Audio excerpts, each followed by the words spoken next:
how did you start your journey with Hatha Yoga, and what inspired you to start this journey?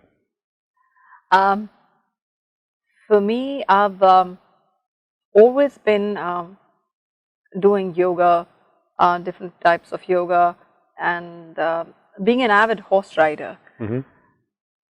I had a few bad falls initially, when I was learning riding, and horse riding is synonymous with a lot of falls, but True. yeah, it's these.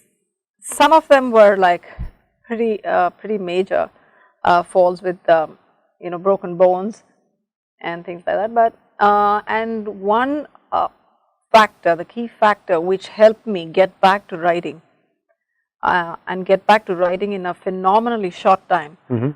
was yoga. In fact, I personally, true, I can vouch for that because I also have back problems, and it was a combination, of course, of yoga, Ayurveda, homeopathy, all of these to bring me back into shape and whatever. So, totally can understand that.